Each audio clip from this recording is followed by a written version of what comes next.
Yo, what's good? Flatbush, what up? Brooklyn, what up? YouTube, what up? Zulu, what up? I'm on live, buddy. You're not playing. Call your dog, please. I'm live. Yo, what's good? What's good? What's good? Glad you tapping in. Smash that subscribe button on your way in. If you're listening to this on the replay, smash the subscribe button, share, tell a friend. We are Flatbush, it's Sunny with his TV. There's a lot going on. Circa 1990XX. Doing a little bit of this, a little bit of that. Y'all know how we do. Got some Flatbush representatives. I got a. His device still ain't connected properly. Hope you can hear and see what's going on still. Got a Flatbush representative. You know what I'm saying? I got my good guy talking about sports tonight. It's kind of like corner talk here. Like we hanging out in the corner, conversations you would have. You know what I'm saying? So I'm hanging out with my guys on the corner tonight. Got a Flatbush guy here. I got a CI guy in the building. Let me see. Yo, what up? What's good, Sonny? What's popping, man? Ain't nothing, man. Ain't nothing. Let me see something. Let me see something. I can't even bring him up though. I know what I'm gonna do. I'm gonna send him the link. Hold on, so what's good, man? How you feel? I'm chilling, man. I can't complain. You know, just got back from the gym, got it in, got a little quick one in. You know what I'm saying? So my usual. So you know what I'm saying? It's a little brick out here, but yeah, man. I'm just happy. I appreciate you having me on. You know what I'm saying? I see what goes on with the We Are Flatbush page, so I'm just happy to be a part of it. You know what I'm saying? So I appreciate. Are we representing? Are we representing Flatbush? Are we holding it down? What are we doing? Yeah, we gonna always represent the book. I'm talking about we gonna represent. But I want to make sure as I appreciate you so much. Did I ask for this? No. I appreciate you. Damn, I appreciate that. Yeah, we gonna represent. I mean, we also gonna represent Coney Island too. I'm gonna touch on that because I feel like at the end of the day, you know, although we are from, we, you know what I'm saying, since Flatbush, you know what I'm saying, to the core, but at the end of the day, a lot of our foundation come from Coney Island too. That's undeniable. You know what I'm saying? We got family, we got roots out there, so we gonna represent both, man. That's how that shit gonna go. That's how we gonna do it? Yeah, that's how we gonna do it, man. Word. Cause I got love, you know what I'm saying? It's like I got love out there for plenty of people, you know what I'm saying? And I did, you know what I'm saying? I won championships out there with them people, you know what I'm saying? So, you know. Hold on, I wanted to kind of touch on definitely touch on Coney Island a little bit. People probably like, well, you know, we are Flatbush page talking about Coney Island, but we're gonna definitely touch on that because we are Brooklyn.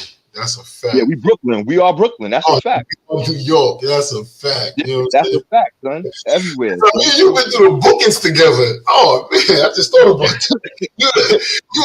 I just thought you a Cody. You know. About Morris Park, son. I ain't gonna never forget, son. Listen, let's set it off with that. So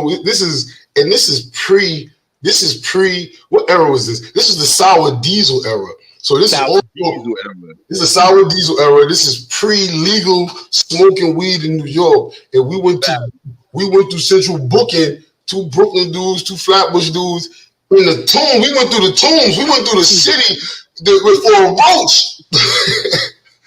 For a roach. We went through for a roach. I remember I was coming from Miami. Everybody in the pins was like, yo, sour. Even you was like, yes, it's sour. I never smoked no sour. What's good with this sour?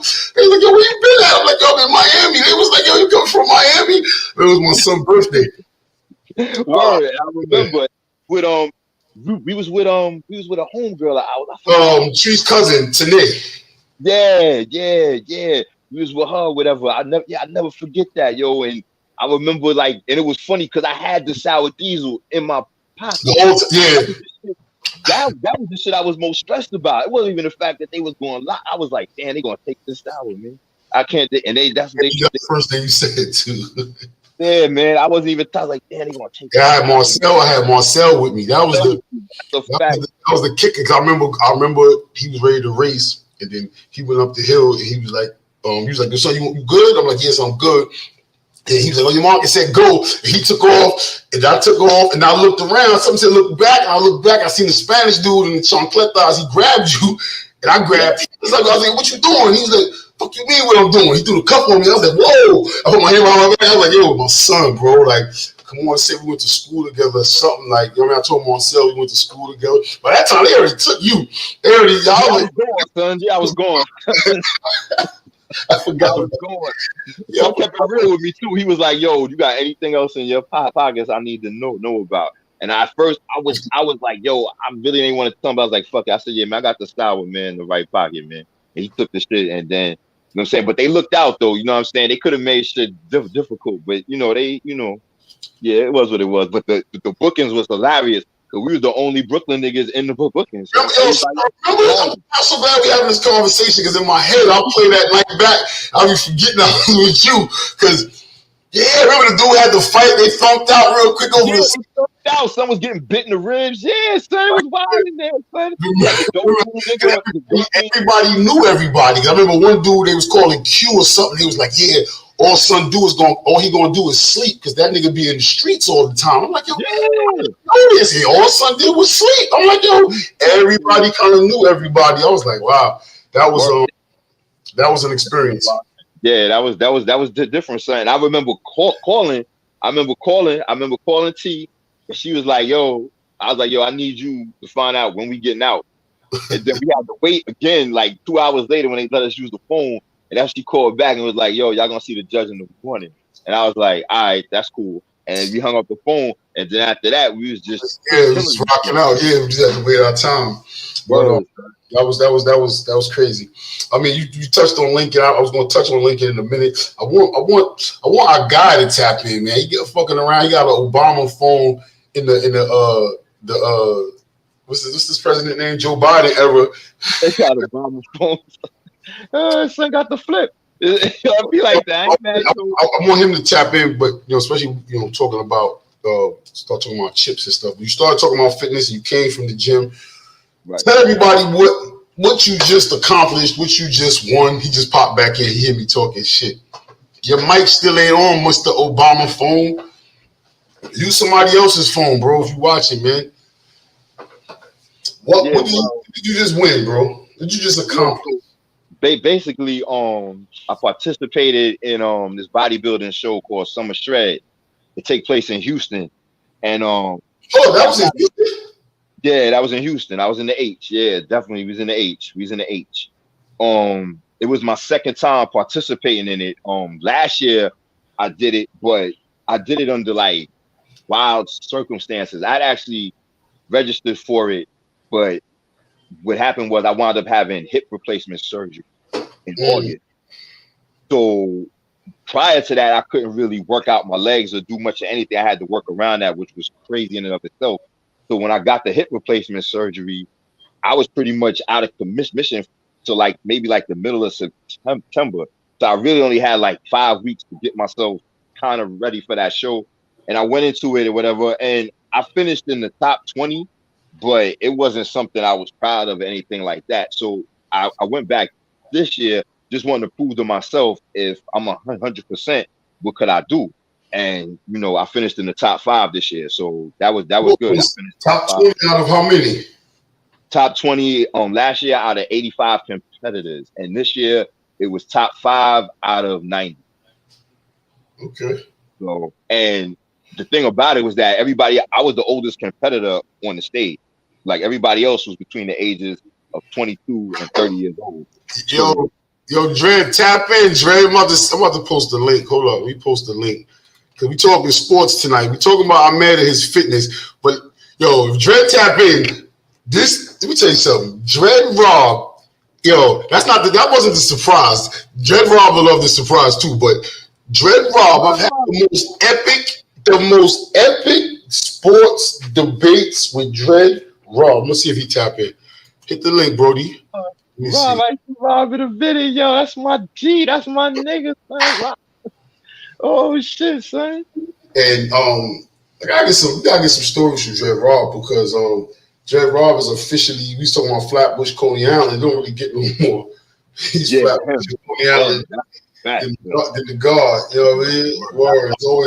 It's over the years, my guy has I know son for having the fiercest yelling argument debates in the lunchroom over sports. and know him as an official Coney Island 2/3 all day, and then like it's like I feel like he's 90s family. I feel like he is 90s family, but I don't know. Yeah, it's like I don't know what side I even know Dread from sometimes. That's what I'm saying. This is what I mean by Coney Island and Flatbush so intertwined through Lincoln, man. Like we be all one big, you know what I'm saying? I can remember times where I would see like Ellis and Gerald and them going to the boom spot. You know what I'm saying? They on our side of town going to Franklin and Lincoln and Franklin and St. Mark.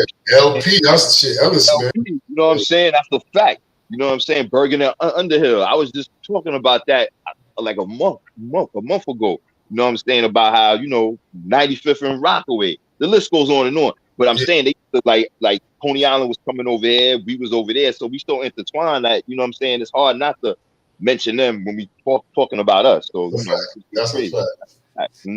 So let me ask you this though. So this was what was it called? The shredded what? It was called Summer Shred. Summer Shred. So I get it. I'm never on a competitive level by far. You know what I'm saying? I haven't been in a while. Actually, my gym membership lapsed. That's how long it's been. But at that gym at least. But what I was going to ask you is, I was thinking about it earlier. So, because you shredded, bro. For y'all, you know what I'm saying? Oh, that's my guy. My guy. Yeah. That was good, son. God. Was good.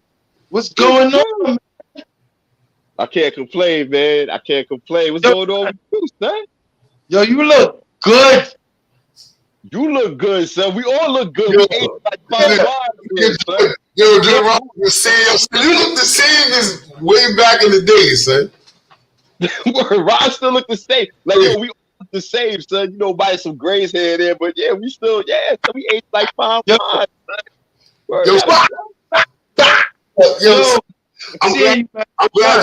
I'm glad you tapped in, Dre, because tonight, talking with Ahmed about his fitness journey, but we kind of talk about sports and hip hop and just Ray, nothing crazy or whatever. But okay, I was saying, that's what I was saying. You a nigga I had some ill debates with sports and mad shit.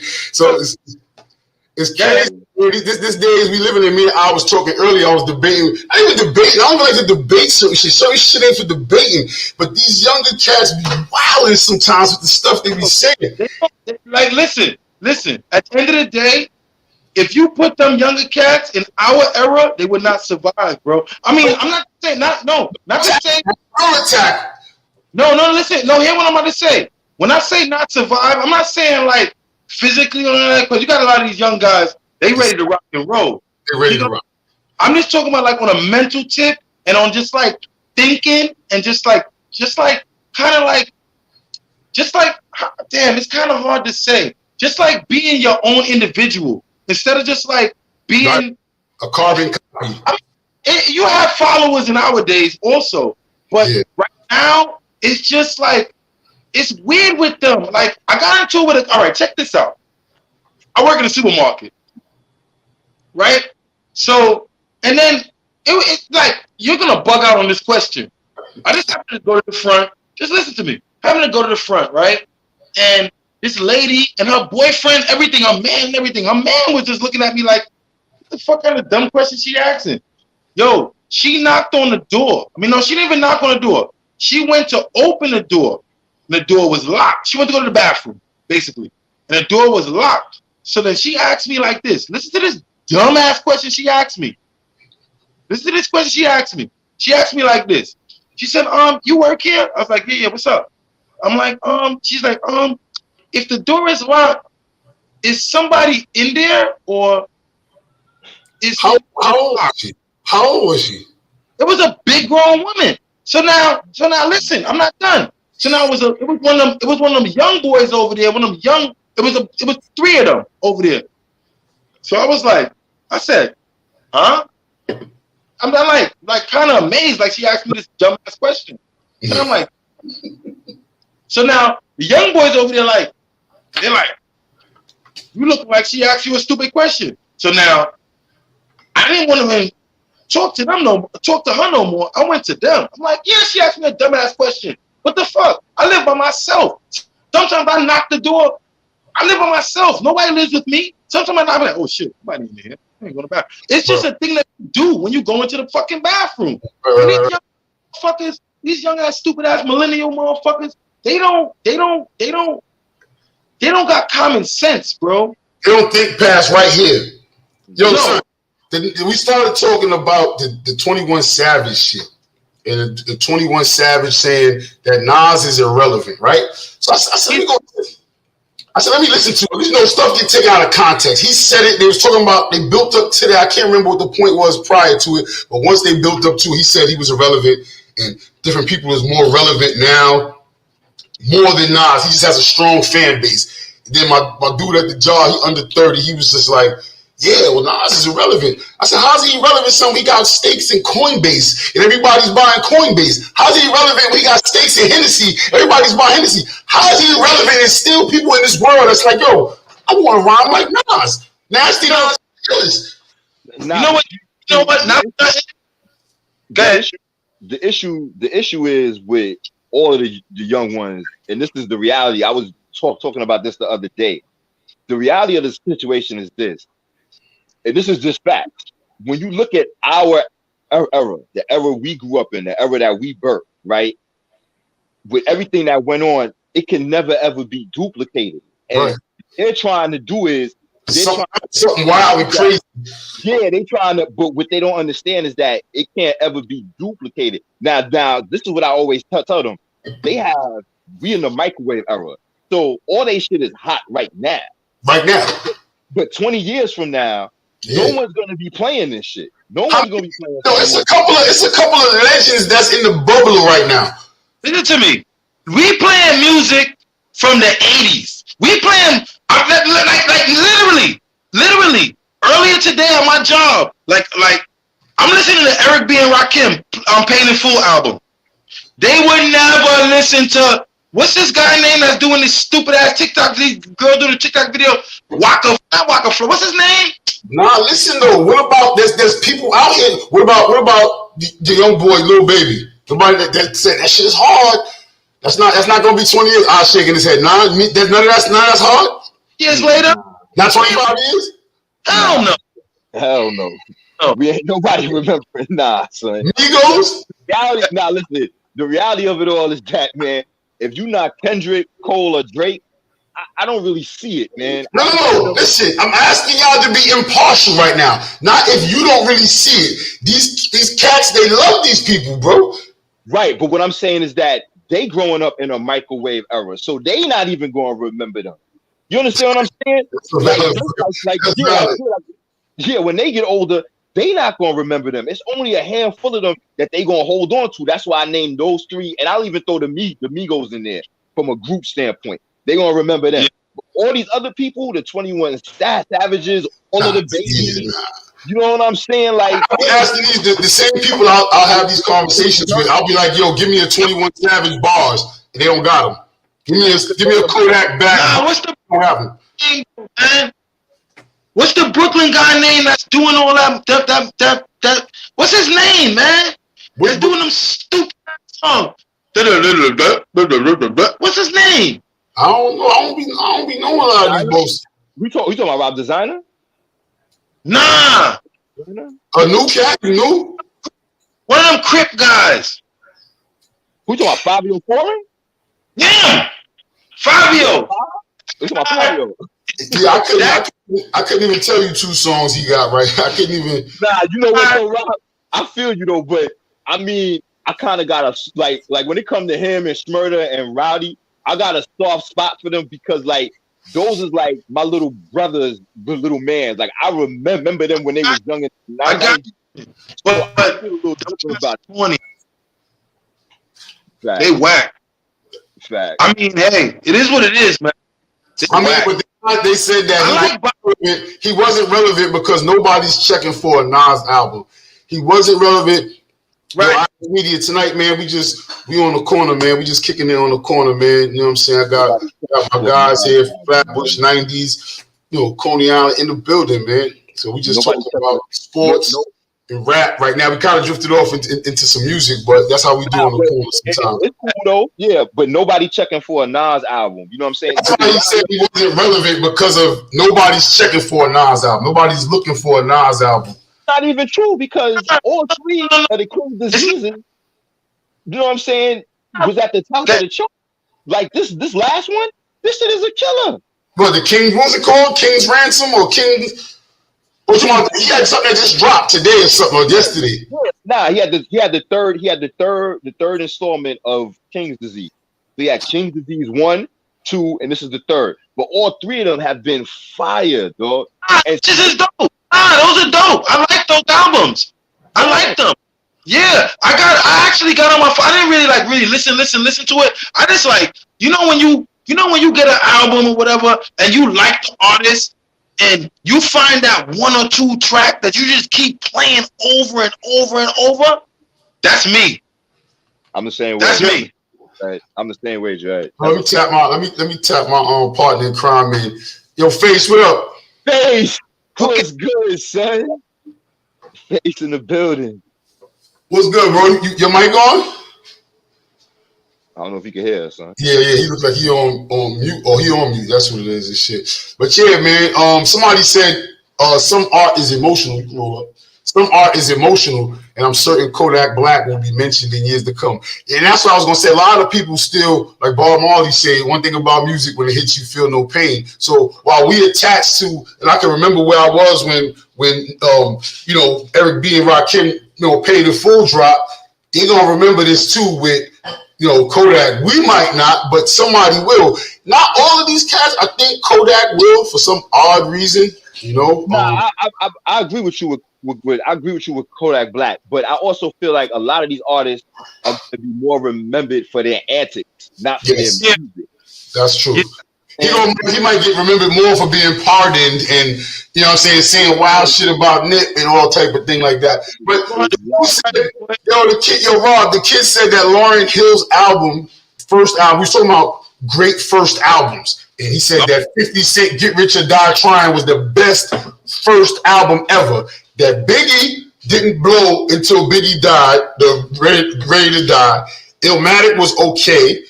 He said that Lauryn Hill's album didn't age well. Bro, I started sweating in the middle of the conversation without even moving. My body started sweating. Listen, you know what? Big misconception. I'm gonna tell you why. The number one reason why. Why? She's a female that went in that fucking den of these fucking lions and fucking held her fucking own.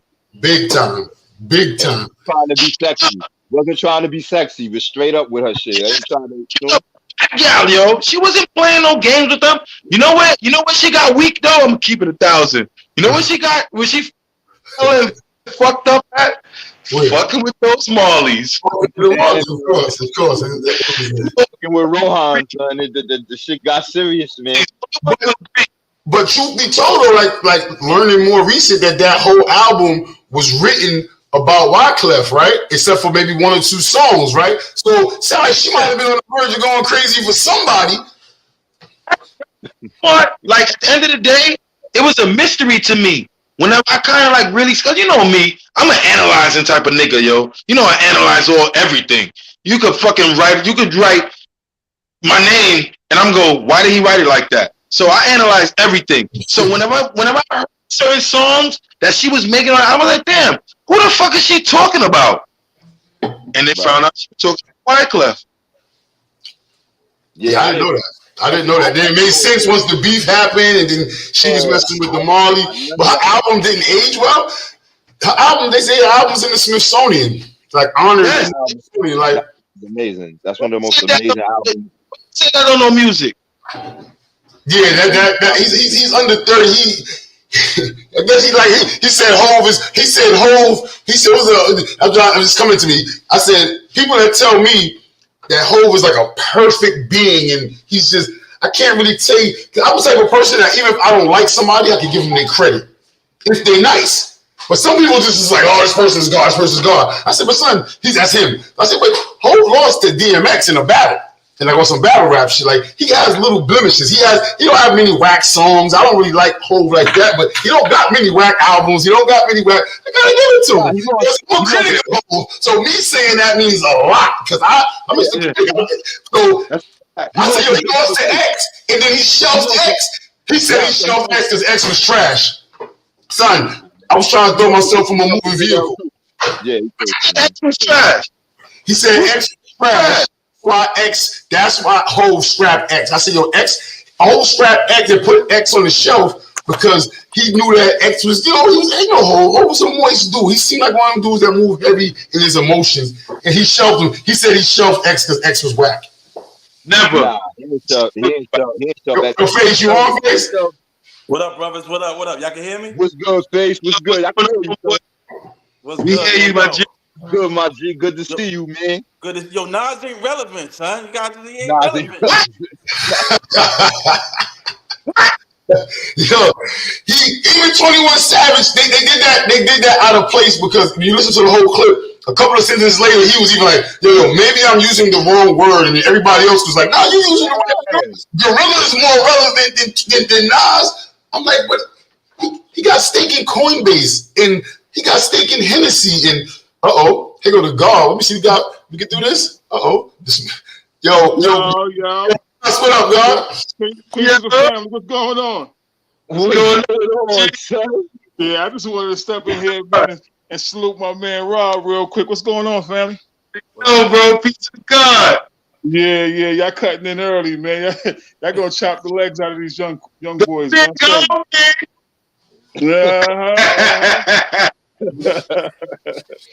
Yo, they got a tradition, man. They got a tradition, man. I don't really care for it and stuff like that, but I do try to understand where it's coming from. You know, they got a very different relationship with life, even. Who? You know what I'm saying? They got a very different relationship with life. The young people got a very different relationship with life and how they relate to stuff. And, you know, a lot of it is very emotional. You know what I'm saying? There's a very sensual, emotional joint. I had one of my young boys tell me he's rhyming now, and I told him to kick up rhyming. He sung a song. And you know what I'm saying? It was different. You know what I'm saying? I'm waiting for the rhyme part, and it was really like these lullaby kind of like singing this song, and you know, it remind me of like what it would have been like in the 60s or 70s, man, when these guys was doo-wopping and doing all the other stuff. You know what I'm saying? Like, I'm thinking it's a different flavor, so I had to meet him where he was at. Thanks. No, that's a real courteous way of saying that. Yeah, but you know, yeah, go ahead. Oh, now I was saying, like, in this shit, I just wanted to add on to that, like, just what he said about the music, just in general with them, because I find that even when I'm in the gym, like, I'll see young dudes and shit, like, I'm looking at them, like, so I'm sizing them up. I understand, you know what I'm saying? So you got a young dude, he's trying to get underneath 145, and he's 145, and right. He's struggling, he can't get it up, whatever like that. So I always go to him and I ask him a question. I'm like, yo, and they're coming to me and ask me questions. I'm like, yo, let me ask you a question. Can we do 20 pull-ups? So they look at me like with a strange face. I said, yeah, 20 pull-ups, 20 push-ups. Most of the youth, unless they already in shape, they get to about a hot 5. Burning, they shaking, all kind of shit happening. You know what I'm saying? And that's why I explain to them that they don't understand the crawl before you walk, not process. That's why I was saying earlier, we live in a microwave society. Everybody wants everything right now. You know what I'm saying? Can I say something quick? Let me just say something one time. Yo, I ain't gonna lie to you. I totally agree with the microwave society, but at the end of the day, we live in a motherfucking twilight zone, bro, where everything is wrong. Everything that's wrong is right, and everything that's right is wrong. I mean, you know me. You know how I give it up. Like I deal with right and wrong. I don't give a fuck about the color of your skin. Who defines right and wrong? That's super subjective, Dre. They just took a crazy left turn. We're taking a crazy left turn right now. What do you mean you only deal with right and wrong? Your wrong is my right is your wrong. Hold up. I can't hear you. I said my right is your wrong. Your wrong is my right. Hold up. You going? I can't hear you. Where you at? I can't hear you. Yeah. Hold up. You know me. Give me a second. Let me fix my shit. This is getting crazy. You can hear me? Shit. I can't hear you. Yeah, we can hear you, man. Hold up. Let me get my speaker together. Oh, they got echo. Oh my God, my shit is fucked up. Hold on, I'm still here, y'all. Hold on 1 second. Oh, I'm about to get nuts with you guys. Give me a second. I have to refresh. I can't hear you. He said refresh it. Oh, okay, give me a second. I'm gonna go back and come back. Yeah, do that. Yo, I was reading something about this dude the other day. Well, first I was watching this video one day, right? And like they be showing a lot of videos with these monkeys, and these monkeys be doing certain different joint. One was getting head from this other monkey and all that. And people just sitting over there thinking like, yo, it's crazy how the monkeys is smart like us. And I was reading with this other dude. I was reading something with this other dude, and he was saying how, you know, when you in a lower evolution, everything is like reptilian and mammalian. Everything is like real basic. It's real animal instinct. And it made me think like maybe the monkeys is not getting smart like us. Like maybe we just so closely associated with like our most animal, our almost primal basic shit that we look just like the fucking animals. Like we're not using our brain a certain kind of way. That's how I feel like some of this music is the same way. Like it's so primal, it's so basic, man, that it don't really it doesn't. I think we want to be stimulated by something that's like we got the rhythm, we got the music, but then the lyrics is like, oh shit, it takes me on this mental, intellectual space, or it takes me on a space and it surprises me with what it's coming up with. And the stuff that they're doing is not like that. This shit is just like that fucking monkey that was getting some head from the other fucking monkey, and niggas is looking and laughing like, oh shit, fucking monkeys is getting smart, they evolving. And nah, niggas is just hold Well, on. son, I got a question for you. Stan. I got one too. Go ahead. Yeah, I got one. Question. I want to know, do you feel like the bar we set was so high from a music and lyrical standpoint that a lot of the young artists finally realized that they can never eclipse or even come close to that from a lyrical standpoint, which is why I think they could do it. I think they could do it. I mean, I would like to be like egoistical to say that we were just so smart, and I think they can do it. I just think that when they're thinking about how to fit in with the society and fit in with this time, it doesn't require them to do that. You understand? It's almost like what you're saying. Like I don't have to do 20 push-ups. I don't have to do all that other stuff no more. I could just go and do. I totally agree with you. Right. Peloton. They don't need that. They got the Peloton now. Yeah, right. They don't have to, no, exactly. Why run outside on the beach or why run on the track if I got the Peloton? Like, why would I go outside and just run on the concrete when you know it's bad for your knees? That's how they would say. That's how they would look at it. No, but funny. But not at the end of the day, we always had a treadmill. We always had a little thing with like that. But you know what? You know what fucked it up? I'm gonna tell you what fucked it up. That fucking screen that they put in front of you. Your hands. Yeah. That messed everything up. We always had treadmills. We always had those running bikes and stuff like that. But you was dealing with your mental. You were dealing with yourself. Now you got that screen that you think you're competing with somebody. But there's a fucking screen. It's a fucking computer, bro. It's like not there. Yo, well, hold on, Dre. Let's get back. Hold on, Face. You got a question? I want to get back to right and wrong in a second. But what was your question? Yeah. My question was. Let's do that. Yo, just. I'm gonna get back about the monkeys, right? Yeah. What makes? I mean, maybe we are the primitive ones.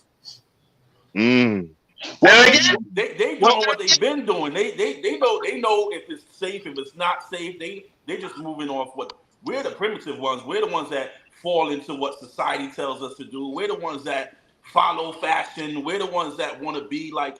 We're the ones that on internet and following trends. But at the end, doing that. No, at the end of the day, that's not primitive.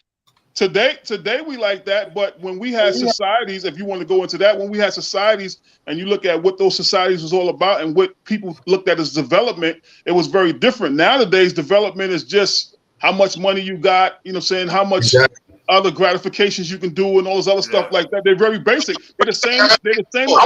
I'm with Face on that. With like, cause I look at my dog, like He know when I'm stressed out or if I'm sad, or his nonverbal communication skills is crazy. I read way more books than this dude. And you know what I'm saying? Me and my wife will argue over me not reading her mind right. He'll read it. He'll know something is off, or he'll know he got a vocabulary. He knows, so we spell words around this dude, like, and it's just animal primitive survival, like. But here's the thing. That dog, everything you're saying is phenomenal stuff. That's the reason why we have a very sophisticated ecology with the animals, and they on point. But with your cortex, you got a cortex, and inside their brain, they got the reptilian brain, they got the mammalian brain. They don't have no cortex. You got a cortex. It allows you to think in abstract ways. It allows you to do all types of analyzing and so forth, and you still behaving the same way as a fucking dog and still compare it. That's crazy. There's so much potential that's not being used. It's not to say that those brains are not great, because those brains relate to all our automatic instinctive stuff. Food, getting some mating, getting some babies, staying away from danger, et cetera, et cetera. But we got a cortex. We're supposed to be able to think way beyond and do so much stuff. Like most of this, it's not even being done. It should be no comparison. With that much more brain power, extra position, there should be no comparison between us and animals. And it's crazy that we so close that we looking at like, damn, like look how my dog understands how to show me love. That shit is crazy. And a regular person. I learned about anxiety from my dog. My dog taught me about. I saw anxiety through my dog.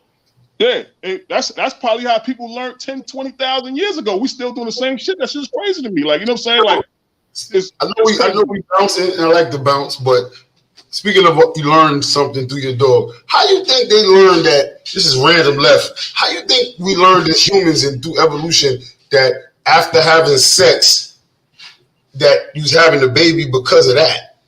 You understand? Like we wild out in the wild, you just take a beat, you know what I'm saying? And she wound up with a stomach. It's like, oh shit, like she's sick. And then the stomach turns into something, and then all of a sudden a fucking human comes out of this shit. Like, who put the bridge together that said, chill, your face, chill. That might be the reason why like pull out, or try not pull out probably came in like the late 1900s and shit. But somebody had to be. When you think they crossed that consciousness of this is that? I think once you have sex, like I feel like women, once they have children, they automatically get information downloaded to them to like to show them how to be a mom. That's fucking deep, Face. You might be right. That's fucking deep. Because we know it's passed in DNA anyway. Like so, information definitely gets passed on. So and that's deep.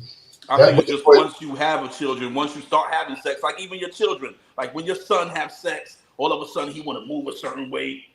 Right, he want to act. Your daughter too. They want to act all grown and shit. It's like something some kind of chemical imbalance, or not imbalance, but a chemical balance that. The perfect balance, actually. Yeah, I guess it's similar. It's similar to like what Faces say. It's similar to like cats and shit like that. Like you could have a kitten that doesn't have to be that almost knows instinctively how to go to the litter box.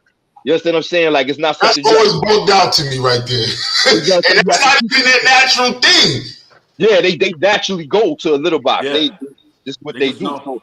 Yeah, I agree with Face. Like I think it's something that's in us. But no cortex though. Cuz said they don't got no cortex. We got the cortex, and we supposed to be able to. You know what I'm saying? Because I'm just thinking like a baby that never been taught certain things. A lot of times a baby, if you put it on the table when it gets to the edge, it already knows don't go too much close to the edge.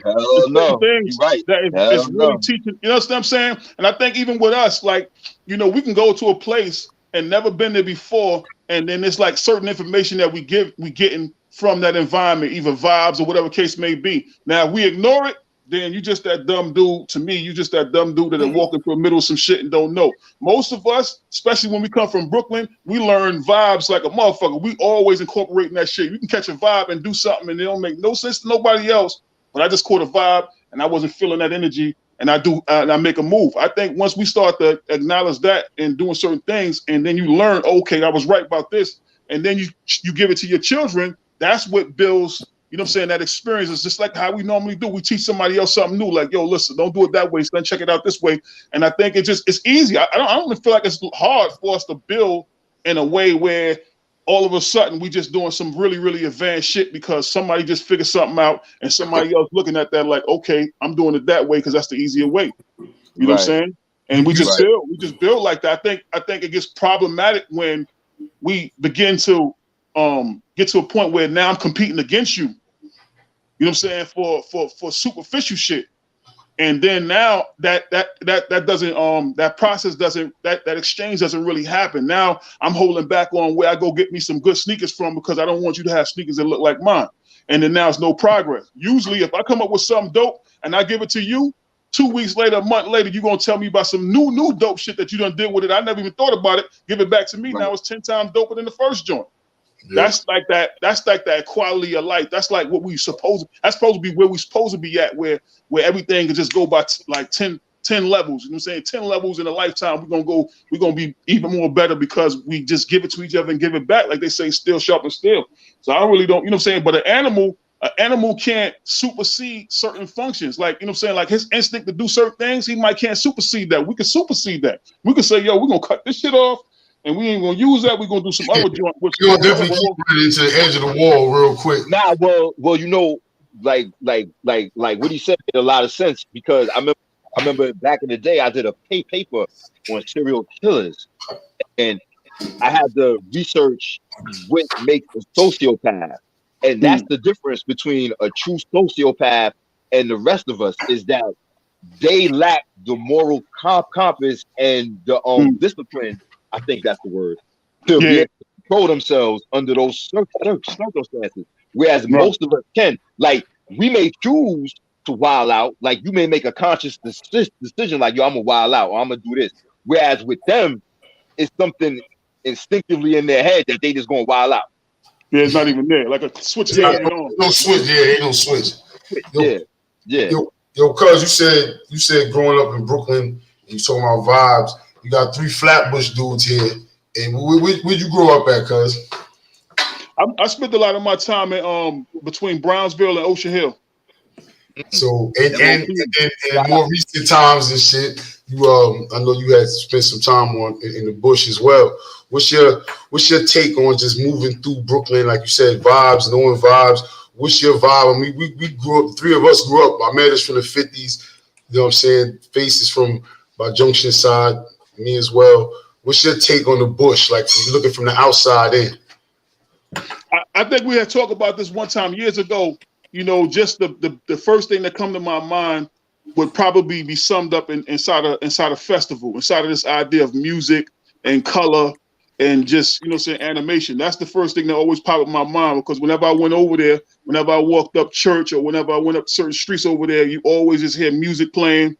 You know what I'm saying, and the color and certain type of vibes is set when it comes down to that.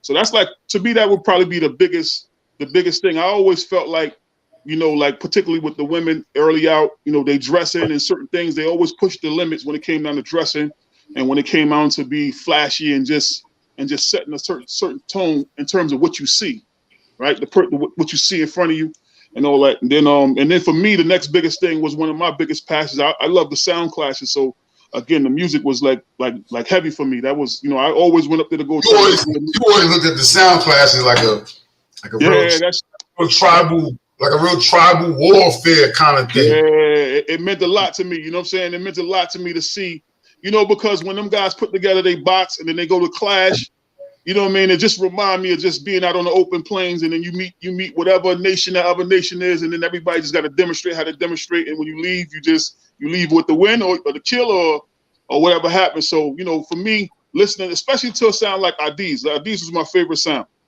You know what I'm saying? Yeah. So you listen to a sound like Adiz, when they was playing back then, there was no playing. Like I used to listen to other people's play music and they had fun a little bit. But when you listen to Adiz, that shit, you know, these niggas was really coming to kill some fucking body with this music. You know what I'm saying? No. But them niggas was really coming to kill somebody. They was really coming to kill people. That's no joke. It was like I remember one joint, and I think it was like somebody from like a Stone Love or something. He was playing some party stuff, And when niggas got on and cut their turn, man, it was like, oh man, you ever heard? He actually said to him, he said, you know what it mean to be, you know what it mean when somebody say you dead in Brooklyn? That shit was crazy. That shit was crazy. I don't think he understood that shit. Like, you know what I'm saying? And then he just played this cut, and it was just all cutting somebody's head off. Is the clash scene like that now? Is there like a clash scene? Is like a big? I don't even think they have clashes no more. Honestly, it's coming back. It's coming back. Coming back. They got clashes, but you know when I stopped really listening to it when I feel like I stopped really listening to it because like again listening to that sound right there. I think when they put their dubs together, they tried to do something different and unique. They tried to make a certain unique sound, and at some point in time, it just seemed like there was plug and play with dubs. You know what I'm saying? You just take your name and stick it in there and then go play it. And I stopped. I didn't really like it after that point. You know what I'm saying? Everybody got the same shit, and it's just, you know what I mean? I like when dudes get down there and they actually try to create a whole new sound or create a whole new something. My words is unique because you know that same thing with us in Brooklyn. If you was from Flatbush, you use certain words. People heard you, they knew you was from Flatbush. You from Brownsville, you use certain words, they knew you was from Brownsville. Just from words, just from what sneakers you wearing, certain shit like that, you understood that these people was fucking different and they was from over in this particular area. And you know, I don't know if I get that. I don't really get that same kind of feeling when I listen to the people play today necessarily. I don't know. It might be the same thing we talking about with the other music or whatever. I'm a little out of touch, so I could be. It could be. That's why I was asking because I mean, from the dance hall, I am too. Yeah, I'm not really too familiar right now with the dance hall scene. I ain't been in that shit for a minute. I'm going to a sound clash on Saturday. Who clashing? Who clashing? See, it's a bunch of new people. That's the thing. That's probably why, like, you know, we're growing out because it's not our generation. It's like new sounds and all that. But right. My boys, so I'm supporting them and all that. But Lee Major is the host. So word. You know, okay. Yeah, but you know, at ease it's not the same. It's like different people on at ease now. So yeah. We grew up on a time when Bounty Killer was Flatbush, like. Right. Like when you hear Bounty, it's like we grew up Super on Cat too, son. Super Cat too. Yeah. I mean, so many dudes. All the dudes came through the bush. For real. But it's yo, son, you still smoke a full fronto spliff, son? Yeah, you know, I'm crazy. So, you know what you think this is, man? Good, man. My chest hurt just looking at that shit. Damn. I want to say, I think what messed up Sound Clash was money. First of all, money. How? What end? Like, what you mean? Because once like, I want to say Mataran. I'm gonna put it on Mataran, right? But when Mataran went solo, it became a solo trend started happening. So I don't need the team. I can just do this for me. Yeah. So Mataran went solo.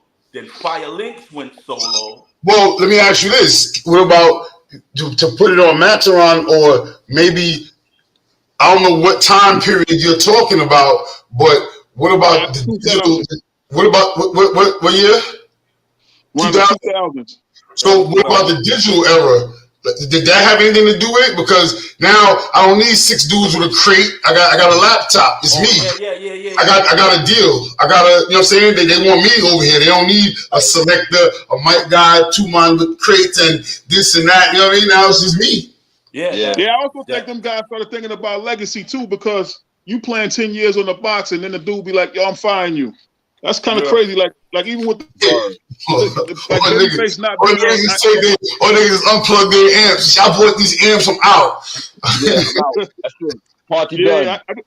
I think that's kind of crazy when I see like a face not on nowhere near IDs. That to me, that's crazy. You know how much tunes he put into that joint. I'm imagining. I don't know because I wasn't behind the scenes, but you know what I'm saying. That's a lot of work. That's a lot of effort. You never gonna get that back, and that just you got to start all over from scratch. That's crazy. Yeah.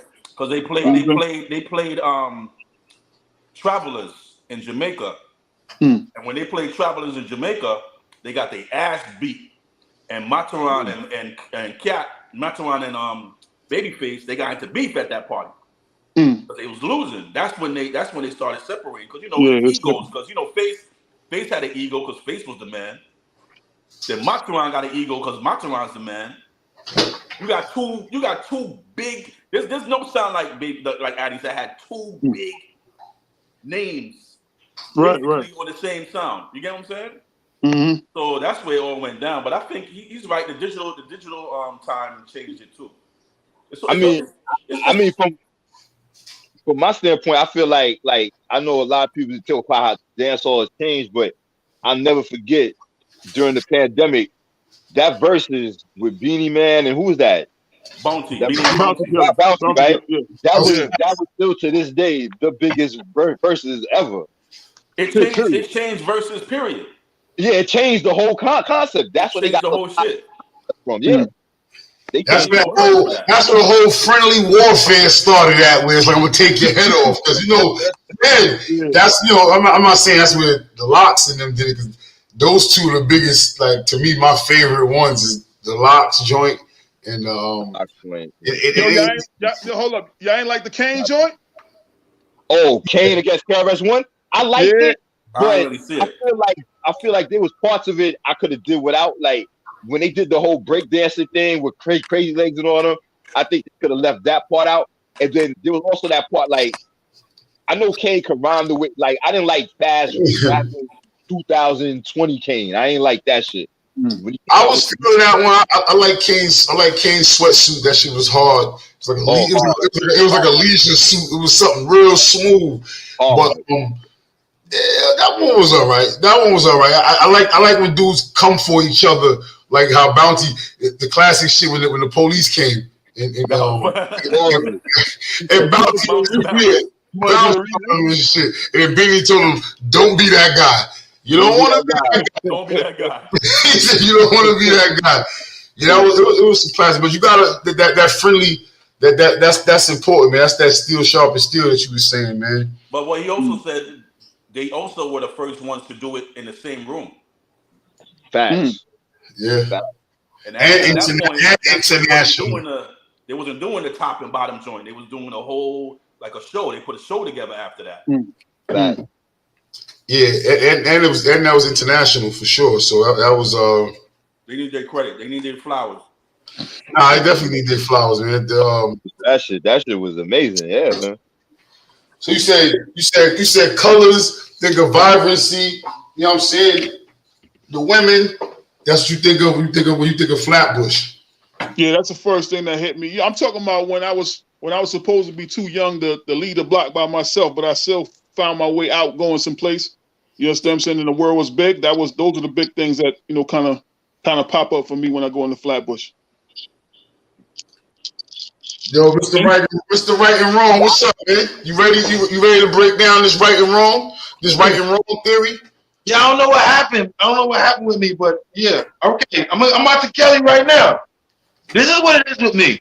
I mean, like, at the end of the day, I know how I keep it up.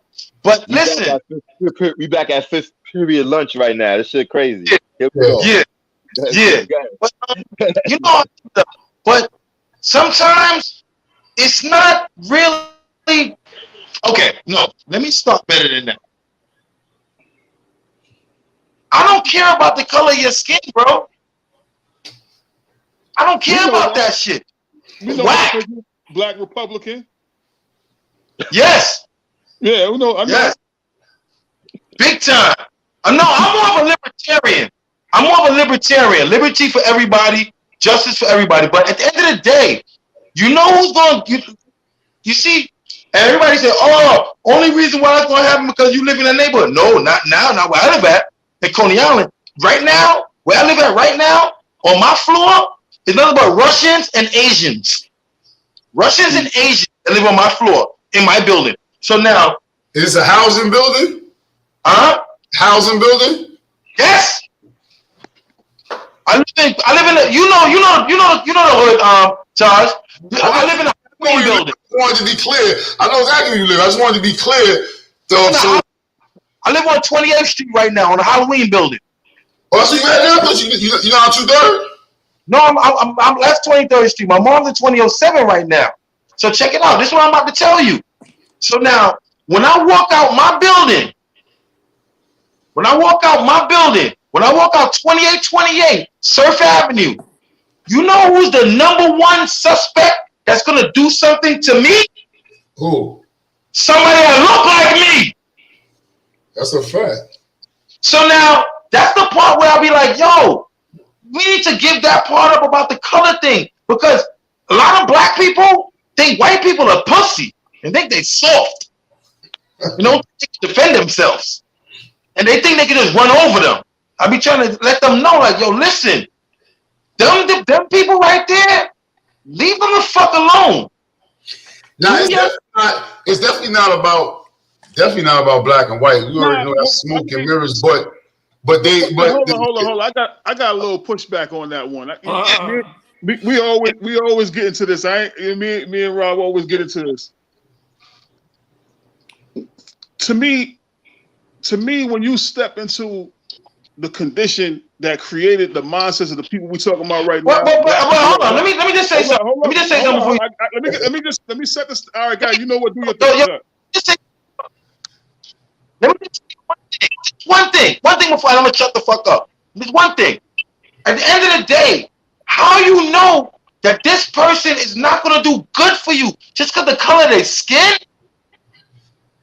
Really? And we got all these people like us that do it to us. Like, yo, we gotta put that to the side, bro. No, you definitely gotta put that side. It's all about vibes, right? And because everything is smoke and mirror. Huh? You froze. Survive better than ever. A lot of this shit is not really about. It's more important. I think the more important point you said was more or less about the person that's fuck the color of somebody else. I'm always worried about our family, right? And what you said to hit more with you go outside and you more likely to something happen to you by somebody that look like you. That's bigger. Niggas talking about all this craziness that's just going on. Just all this shit. Niggas don't fight no more. Now I gotta shoot them, son. Because like, do we hate freedom that much and hate ourselves that much that we always gotta? We can't fight. We can't take a loss. Everybody takes a loss once in a lifetime. You gotta take a loss. I had black guys like it's no tomorrow. You know how many black guys I had? Because I'm not scared to fight nobody. I don't give a fuck. I'm not scared of nobody. You still here? Yeah, I know. We of course, Joe. We know that for years. You know what I'm saying? So it's like, at the end of the day, people are just scared. Like, they just in fear. And fear is an acronym. I be trying to explain to people, like, it's not even a real word. It's false evidence appearing real. It's not real. Leave that shit alone. Fear is not real. It's real when you possess the shit. So, look, I got it. Possession of it, that's real like a ball. That shit hit different. I'm gonna keep it 1,000. I ain't scared of nothing. If you can't come in front of me with 2 heads and 8 arms or something like that, that's like shit. I mean, you're not scared of nothing. Like, just saying. So right now, if you turn the corner, we walking. Let's say me and you, we come out 28 Surf Avenue. We heading to Stillwell. It's 3 a.m. You know how Coney Island be quiet, like how it be. We walking down Surf, straight down, quiet. We just see 2 big ass panthers come out of nowhere. 3 of them shits, fuck you. We outnumbered. 3 big ass panthers just turn the corner. I think you gonna be calm, but you're not scared. You know what you talking about? No. Now, I'm not stupid. Listen, I'm talking about the emotion, that heart pump. That when I think of fear, I think of like heart rate going. Now, trying not to be stupid, making sure you're not stupid. Let me tell you something. There's a difference. I tell people all the time, and a lot of people get it confused. There's a difference between fear and adrenaline rush, and I think sometimes people get it mixed up. Like, fear is a different feeling from adrenaline. Like what you described, like I could turn the corner and see like the 3 cheetahs or whatever, right? I may not be afraid. Adrenaline rush is such that it may give off the impression of fear. Nah, you're right, but like one is like the battery and one is like the alternator. Cause at first I'm gonna be fearful, I'm gonna be scared, and then I'm gonna turn on the ignition, and while I'm out. And right now, the adrenaline is going to be pumping, and the adrenaline is going to keep me going. But those are 2 separate stages. And what the fuck is going on? We see these panthers. But it's funny that you bring that up, Sonny, because this is similar. This touches on the story you told on Laz's channel last week. You know what I'm saying?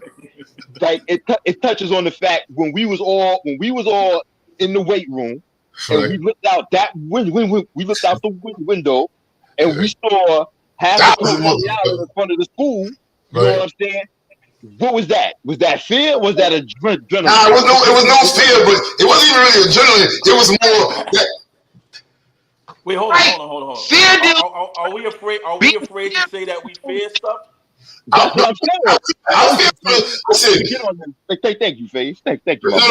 I got fears, bro. Yo, it's natural to. No, I got fears. This guy is bugging. You put me on a zip line or a roller coaster. I'm scared to death. I probably won't even make it. Wait. Hold on. I'm gonna touch on something. Face probably don't remember this. He might though. He might remember this. But I'm gonna give you an example of not adrenaline but fear. I believe I was like maybe 13 at the time. We was going to Royage Man summer school. So this was a time where we used to steal bikes over at Royage Man. So I had never stolen a bike before. I never did none of that shit. Him and Giovanni convinced me to go on a bike trek, and we was riding around Mill Bay Base, whatever the fuck that shit is called. You know what I'm saying? Oh, Face? Yeah, this real talk. You know what I'm saying? I'm riding the bike, face on the hand on the handlebars. Giovanni next to us, right? So face saying, yo, he like, yo, son, as soon as we see it, we on it. So I'm looking shook right now, heart pounding. You know what I'm saying? I ain't never did no shit like that. Was that adrenaline or fear at this point? That was a little bit of fear, son, because I ain't never did it. And in my mind, I'm thinking about, damn, we gonna get arrested. You know what I'm saying? All the wild shit that happened. You know what I'm saying? The adrenaline kicked in when he hopped off the bike and was like, yo, I got it. Bing, bang, boom, bing, bing, boom, bang. You know what I'm saying? His bike, on the bike, we pedaling. Now my adrenaline kicking. I'm no longer scared. But I wanted to say that, you could have the balance within the story. Because at that time, I was new to that shit. They put me on that shit. I ain't never did no shit. The adrenaline got you away. That's how you got away. Exactly. Oh, but fear didn't get you away. Being scared got you away. The scared part is with their. So now, hold up. So let me go to the definitions. Now we splitting hairs. Now it's fear, scared. Hey, yo, being fear of something, two total different things. Fear, hold on. Let me read the definition. Let me read the definition real quick. Fear, hold on, bro. I just gave it to you. An unpleasant emotion caused by the belief that someone or something is dangerous, likely to cause pain or a threat. That's fear. Now scared. That's scared. Now give me fear. That's scared. Scared is fearful or frightened. Scared is fearful. So I guess scared and fearful is the same thing. All they're doing is defining emotions, bro, with words. No. Emotions with words, bro. That's all. Okay, listen. Yeah. Okay. When you see, all right, you scared of something? Hold up, man. Scared of it. When you fear something, that's something that's deep down inside you. You just like, oh my God, you fear it. It's like, okay, you're not right. I know what you mean, because it's like me with slugs. I got a thing with slugs, bro. It's like a phobia with slugs, and they're not even dangerous. But in my mind, I'm walking around the slug, bro. Like straight up, I'll almost cross the street if there's too many of them. I'm not with it with the slugs. And that's fear. That's how I was to mice. I'm shook. That's how we're rats and mice. That's not Would you say that? You ain't get salt, Sonny, and put salt on the slug. But see that, but that's where it came from. My first time, my pop, he lives in Connecticut. When he first moved out there, we went out there. He's rough. He'll just throw you to the wolves. So we getting out the car. And it was raining. He's like, "Oh, by the way, it's slugs in the driveway when y'all get out." So he turned on the light, and it was like a gazillion of them. You had to tiptoe around him. He was like, "Oh, don't worry about it. Just get salt and throw it." He comes outside, starts throwing mad salt. Yo, bro, I don't know if I was little and I was imagining things and this added to my fear, but I swear I heard them, bro. They was like popping. They sounded all nasty, crazy. It just sounded nasty, bro. It was a scene. He was just throwing salt. It was too much for me, bro. I'm from there. They fry, like kind of. They burn. It takes they like moisture, so the salt draws the moisture out of them. So when the moisture comes out, they kind of like bubble up and dissolve. That's the science. Let me go back to something that Ron City was talking about earlier in terms of coming out in the community. I got a different relationship to me personally when I deal with the community. Probably I got to give credit to my pops because he used to always he was a 5%er, so he always ingrained in my mind this idea of being a civilizer. And whenever I went out and started to interact with people, that was always in my mind. I always end up being in a role of a civilizer. Even when I did time in prison, I wasn't competing with people to be the most gangster dude, the toughest dude. I was always teaching and educating and civilizing. So the reason why I brought it up is because when I would go into places, nobody knew me. You know, of course, I had to see what was going on, and it was all types of shit always going on. Every new place I went to was always some shit going on. But after a period of time of being in there and then kind of, you know, getting into my groove and getting to my role, I found that a lot of those people was missing a lot of shit. And when I brought that to them and I started to, you know, put my little influence, it created civilization. A lot of those behaviors that people was doing, they wasn't doing it anymore. I had people was able to break bread with each other, you know, certain type of respect, certain boundaries was there. They was just missing that civilizing thing. So when I think about going into our communities today, and I have that same effect in our communities today, and I look at what resources is required to be able to have that level of influence over the youth and then maintain it and then give them what they need. When I look at that and I see that institutionally, systemically, that there's certain institutions systemically that has to understand what it means to civilize, to develop, to nurture, to grow, and to actually produce vibrant, thriving, young, healthy, positive-minded mentality people.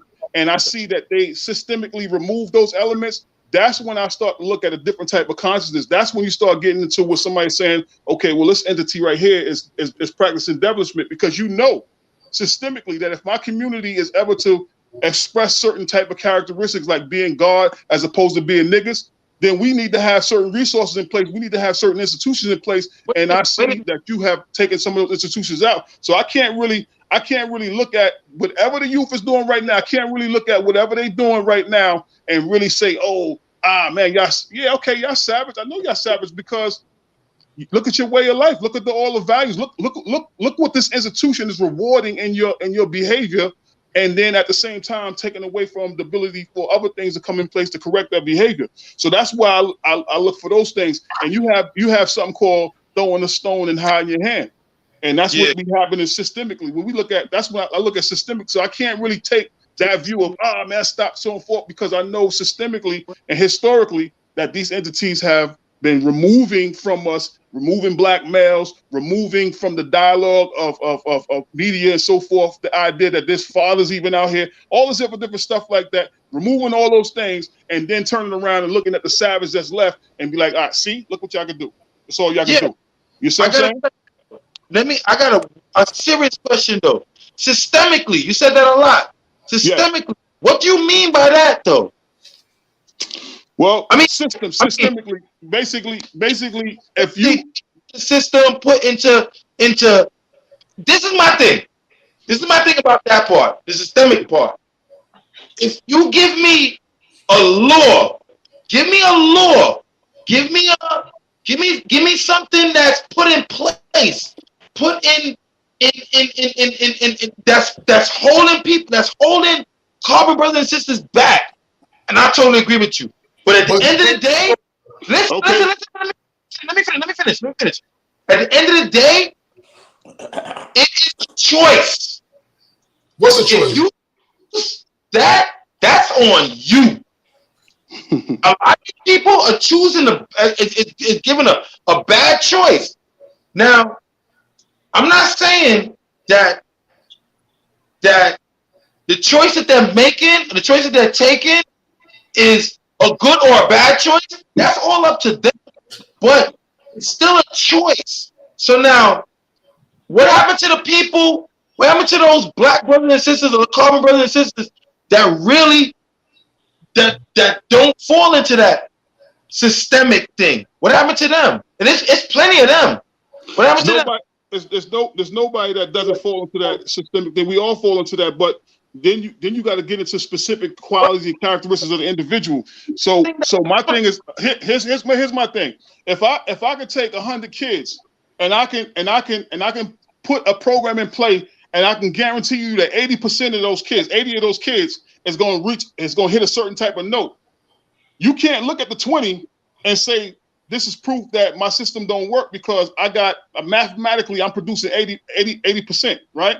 It's the same thing here. So when we look at this society and we see that 80% of the people are functioning below poverty, in fact, in this society, it's probably even more. Then we start looking at. Well, I ain't gonna go into it because that's me and you gonna do this. We can do it, what you call them, but you could. I want to chime in real quick though, because you said two things. I can't resist this shit right now. You said hold on, real quick. You said you talking about the civilizer. You said you always took the rules of the civilizer, and then Rob said something just now. You know what I mean? Today's the 17th, man. Can I get today's mathematics, God, real quick, man? Yeah, today is knowledge God. But today is knowledge God, man. What's going on? Being born onto what's being born into, cuz? Build and destroy. Yo, at the end of the day, that's a choice.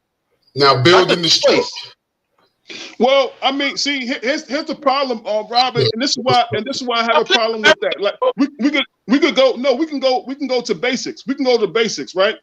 Inside your house, as the adult, as the leading power broker inside your house. If I gave you 15 kids, right, and you put some policies in play, what you do and what you allow those kids to do and not do, they don't have no choices. They have to be subject to a lot of the stuff that you give them. And the same thing with the masses of people. Most of the people are subject to a lot of the environments and the conditions that, again, these systems is being able to put in place. You can't walk outside your house. You can't walk outside your house and change the way the block look right now. You can't walk outside your house and finance a community center. You can't go in and put the basketball programs back into your school. Some of these things you need the systemic money. So if they tell you, for instance, I'm gonna show you a prime example. They had a policy in play and he dropped out. They had this joint called redlining. This is real. This is not nobody made it up. They don't even have to be no law in the book. It said that if a black person moved in this neighborhood, we are no longer allowing anybody to be qualified for no loans, no grants, no money to invest in development. That's why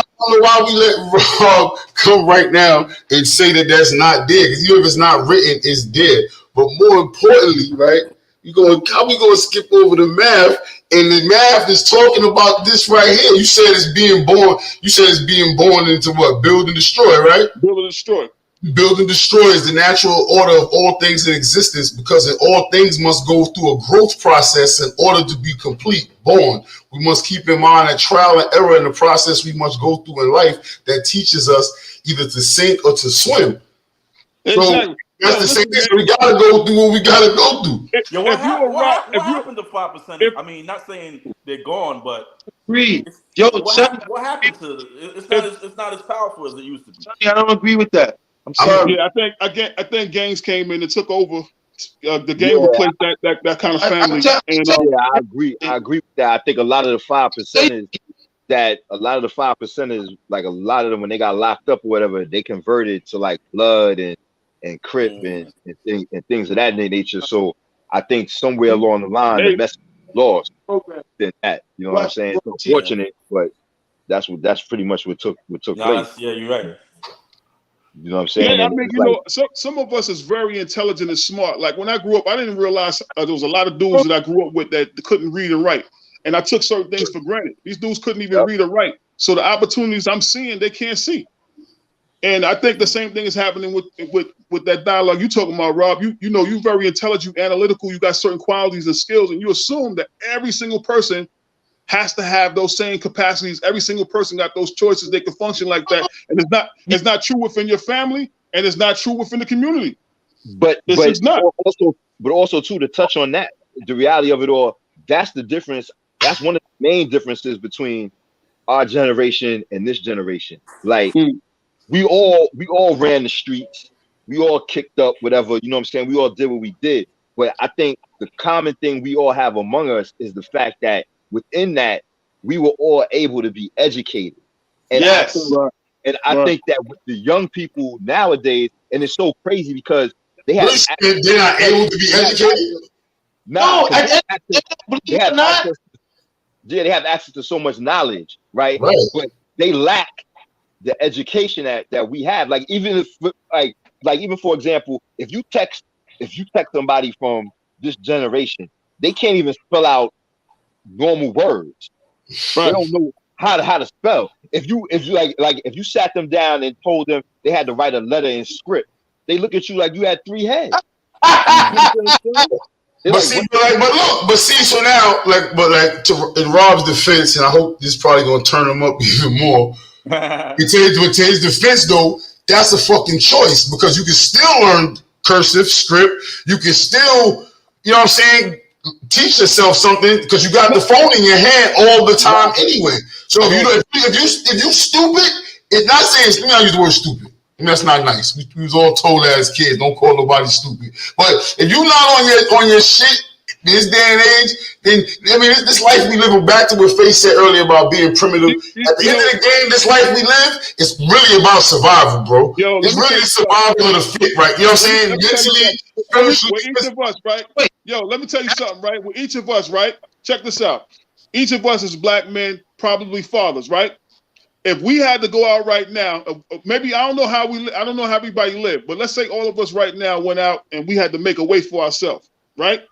Hook or crook, in the 90s, whatever case may be. It's a certain lifestyle that you might go out and do.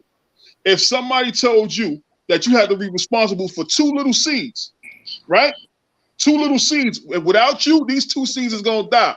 Everything that was open to you at one point in time when you was just thinking about yourself is suddenly very different because you got to think about kids.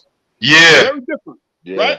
Very different. So what I'm saying to you is, when we as civilizers tie ourselves to the whole family of our unit, we're gonna realize that, hey, you know what? If I'm gonna do this, I need other resources. There's got to be other doors. It's different than way how you cut through. So when you say it's a choice, yeah, you can cut through because you know what? You uniquely built to take advantage of a certain thing. But if you got to cut through and bring 5 motherfuckers with you, and they all got different skill sets, you're gonna have to come up with a different plan.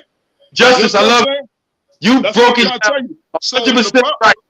Yeah. So the problem ain't the 1 or 2 that can slip through the crack. It ain't the 1 or 2. It's how we bring 100 of these motherfuckers through.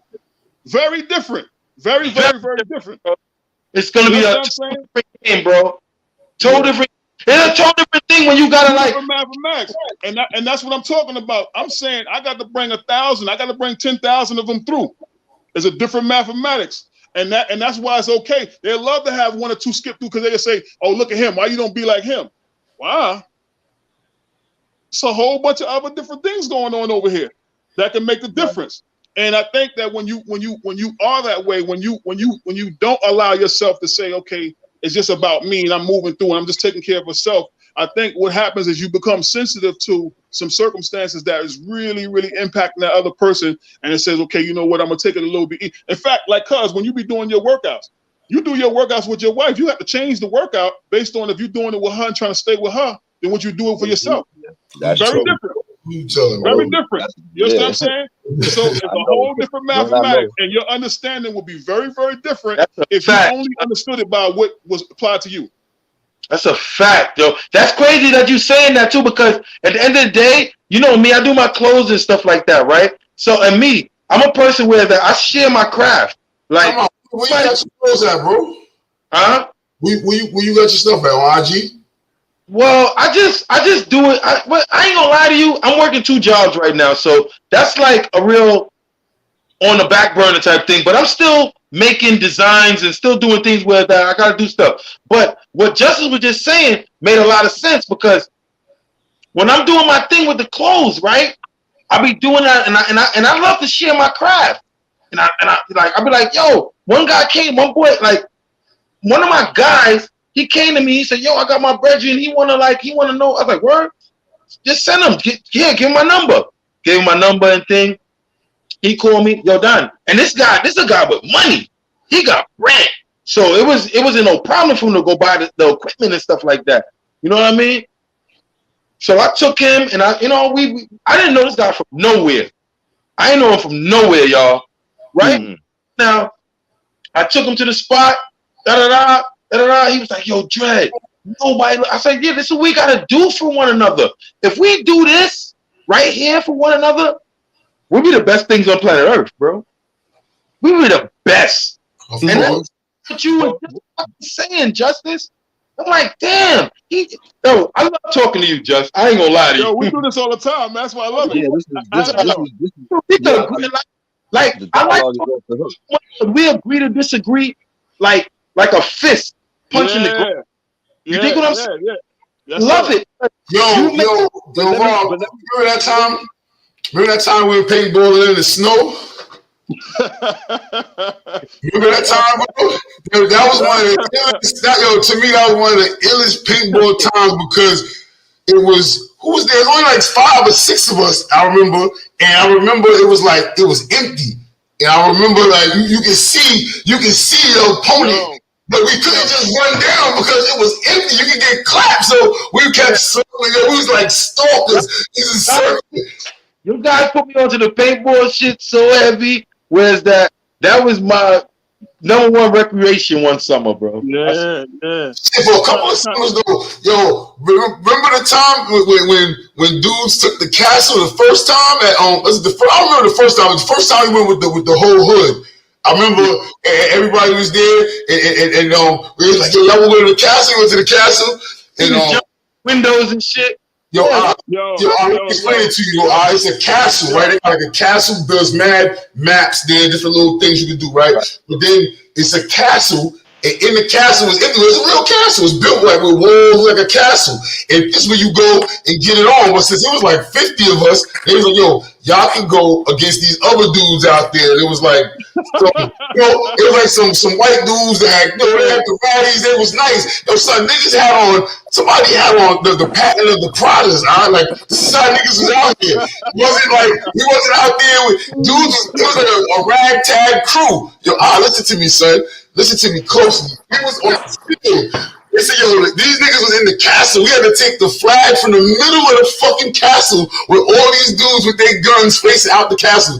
Them niggas said go. You remember the scene from Braveheart where them niggas went through the field? So it was, son, it was like a hot knife through butter, son, straight through the middle of the castle. Niggas is jumping through the windows, clapping, niggas, bang, bang, bang, bang. Yo, son, niggas got the flag and got the fuck up out of there. I was like, yo, that's the fastest anybody ever took this castle. Yo, we took the castle, bro, like it was nothing. The whole piece was there that day. Yo, I remember the dude walked up on the other dude and shot him straight in the head, and he had a little knot on his joint right here. Yo, he just clapped him. Yeah, man. Yo, I remember when the ref was like, at one point the ref had stopped it, and then niggas wasn't happy about it. When the ref say cease fire, you're supposed to cease fire, and somebody jumped up and clapped the ref. Bang, bang. I was like, yo, wow. Shit was real savagery out there, man. Niggas was smoking weed and all that. Huh? The ref that was smoking the bud with us. Yo, that was it. We used to smoke on the bus, all the way from Clarkson, all the way to PA, all through the woods in PA, back to Clarkson. Yo, that shit used to be crazy in the bus and on that whole trip, yo. Man. That was, but that shows you that raw, primitive. You can't teach that. It goes back to the cat in the litter box. You really can't teach that aggressive. Yo, when they said go, it was over. Y'all remember? I don't know if it was that one or if it was another one. I think it was that one. Though. We had some girls with us, and somebody fell and dropped their burner, and they were in the field, and then dudes came back and just dead and shorty all ammo and kept going.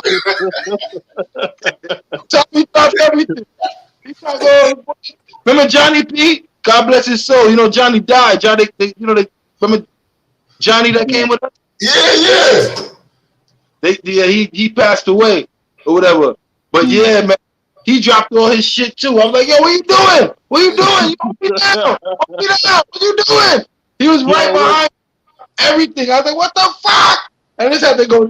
Yo, God, we had so much fun that I remember out there one time when Coco, she was in a barrel in the Wild Wild West joint, and it got down. We was losing, but I think we had like 3, and they had like 6. She was in the barrel through the peak hole, just wetting them. It got to the point where the whole of the squad was wetting the barrel up, and everybody was like, "Yo, who the fuck is in the barrel?" Nobody could figure out who's in the barrel, and there was nobody left. She was like, "All right, I'm coming up." And she had to get in there. Yo, he was ready to finish her in that barrel. I was like, "Damn, we had some epic times out there for real."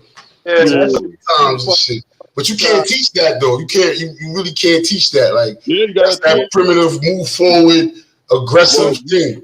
Well, you said primitive. Live fire. Yeah, that makes sense. When you say primitive, because they call it the fight or flight response, which is instinctive in pretty much all of us. I'm glad you said that. In the flight or fight response, what's the deciding factor? Isn't it fear? No. Nah. This is where it gets question. Good question, bro. Good question. I think that part of what plays a role in fight or flight is your environment that you are raised in and grow up in. I think that helps to develop your flight or fight response. Because I think at a young age, like we all soak things in. So you see things, right? So you may not be a part of something that you see, but in your mind, it creates a fight or flight response. Like the first time you was a little kid and you saw 2 grown-ups get into a fight. You know what I'm saying? I think then it's instilled at that point whether or not you fight or flight. You know what I'm saying? And we see it even translates in the sport, because I've been on the field with people and let me ask you this, man. What's up? Let me ask you this, man. I mean, I'm getting real personal right now because I don't mind. I'm talking to my brothers right now. Yeah, I'm talking to my brothers right now. I'm saying shit like this. Suppose it was your parents fighting. Because, my parents, my mother and father used to get into serious fist fight when I was a kid. Yeah. So, what would you call it? Fight or flight with the domestic situation with your parents? I think that when you're young, I think, that's more of I think for me at least, when I used to see my mother and father fight for the time that they was together, that I'm gonna be honest, that promoted a fear in me. Like that's still a fear I can think about to this day. It was a different type of fear. That shit used to scare the shit out of me. Yeah, but as I got older, and I to my relationships, and I seen what it was that I kind of realized and kind of seen that, like, oh my God, this why tis. Yo, I'm dread. I see my tis. Yo, I'm dread. Big Tiz, what's good, dog? What up, baby? Yo, we talking about Aqua Babies. What's good? Yo, we talking about fear, talking about fight or flight. We talking about conditioning. We was all over, bro. We just I caught the Andy. I was talking about the and those was like really fearful shit. Like I was really like in fear when those things happened. Like, really fear. I wasn't scared. When your parents, what you said when your parents was fighting, you said? Yeah, that shit is real fear, yo. I agree with Dred 100%, yo. That's the kind of fear, like I never felt that with fighting nobody or but none of that shit. That was some Why you think that is though? You think it's because like that's your like the ultimate protectors? That's the ultimate, like why you think that's like the biggest fear? Yeah, those are your nurturers, kid. Like you come from your mom. You know what I'm saying? The first man you encounter in your life is your father. So you know what I'm saying? To them, like at some point they like second behind God, if not God. So when you young and you see that interaction, especially with your mom, like that it hits different. It's a different type of, you know what I'm saying? And I can't really describe it, but I know like it felt like some shit I ain't really have no control over that. You know what I'm saying? I think that was part of it too. Like I couldn't control that fear or anything like that. Other things I could like shake out of, but that shit I couldn't shake. And it was just different. You know what I'm saying? But like Rob said, as I got older and I got into my own stuff, and I realized cause and effect from some of that. I was able to internalize it different. But you know what I wonder? I think I would probably call it a little bit something different, just to have a discussion, if y'all don't mind. Instead of calling it fight or flight, just automatic response, right? Your automatic response to a situation, and then being ready, right? So that adrenaline pumping and so forth. To me, when that automatic response kick in, the first thing that you got access to is your training. That's the first thing you got access to, your training. Some training, take the fuck off. Some training, freeze up. Some training, go to work. You understand what I'm saying? And the only reason why I bring that up is because a lot of us learned, when y'all start talking about what happened with moms and pops, a lot of us had this situation happen, had these automatic responses come in, and we learned how to respond to these things when we was kids and we had no idea of any options. We didn't give ourselves no options. You understand what I'm saying? So now, as older adults, a lot of times we still acting out with the level of intelligence of the kid that didn't know what the hell to do. And we just feel like, I've been all my life. You understand what I'm saying? So the reason why I'm bringing it up like that is because this is a program. I'm sorry, but Rob, it says the last thing. This is a program. It's a program condition response. If you understand how the program works, you could program new responses. You could. That's what.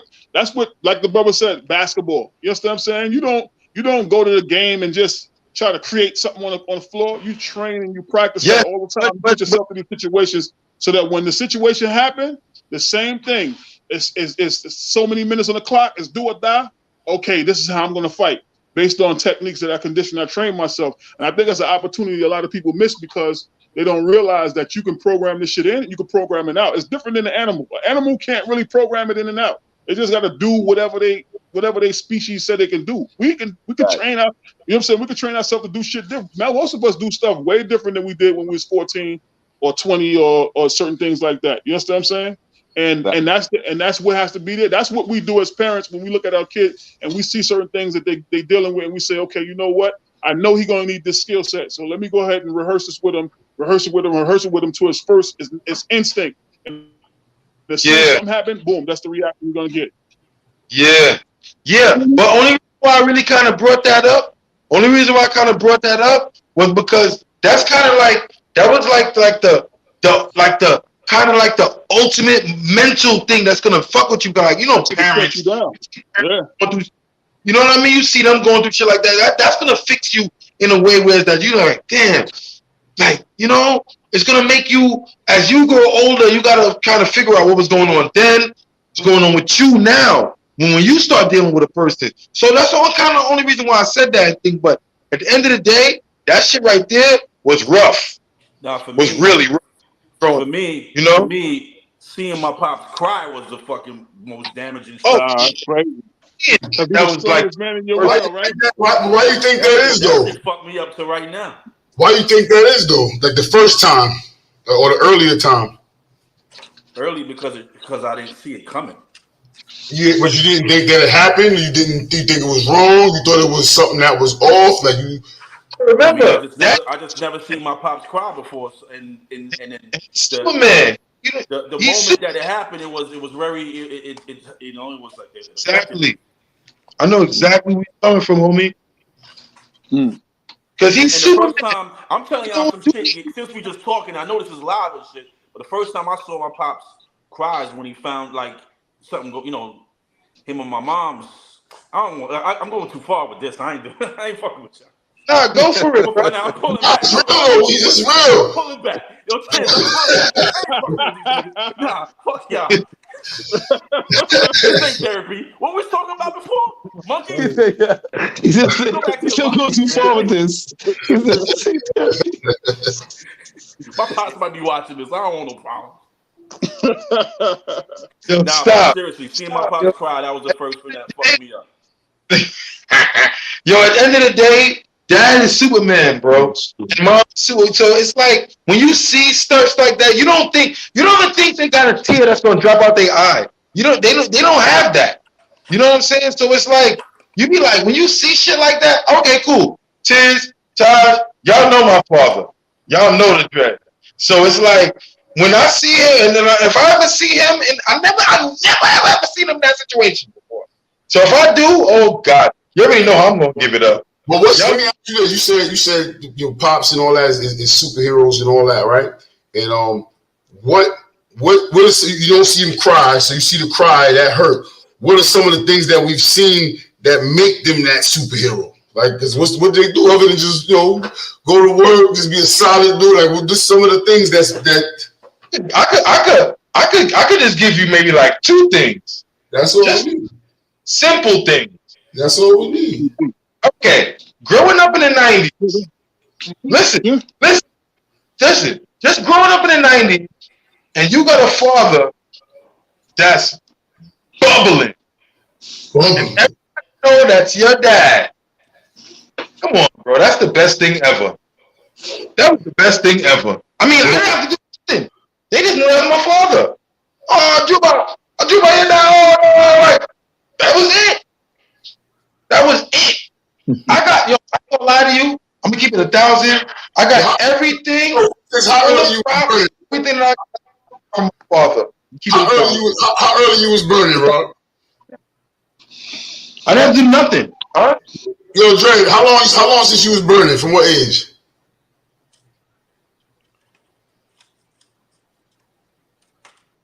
Say that again? I said, what age you started burning? Me? Yeah. I was sneaking like 12. Yo, I used to come on them sides and shit. I don't know if we can say it. I don't know if that's statute of limitations, but you know what I'm talking about. Caught me. You know how they caught me? Let me tell you how they caught me. I fucked up. Let me tell you how they caught me. They looked at my fingertips and they was yellow as fuck. At 12 already? Yeah, 12, 13 years old. I got my ass whooped. Yo, I didn't want to tell them who your crammy was. I just wanted butt and Transformers. But you used to be up in the spot with this, you know what I mean? So how that was what, you know what I mean? That was after that, Pook. When the PP was going on. Panther was later on. I was a kid. Panther was young though, bro. It was like 7 tones now. How old was you? What years was that? But then he was already. Huh? Yo, taking shit on my dad, going on the roof and smoking weed. Tell me your crammy. Right there on 95 bucks. Tell me you used to be with. Huh? Tell me you used to be with. Me, Mo, and Nick. I just wanted to hear Famo name. Yeah, I knew he was gonna say Famo and shit. That was it. That was our crew. We go on that roof. Yo, do people from the 90s consider it Flatbush? Like, do they really consider it Flatbush? It's Flatbush. It's Flatbush. That's East Flatbush. It's East Flatbush. Whatever they say, it was like it was Brownsville. It's not really. Nah. The Rockaway train station separates that shit.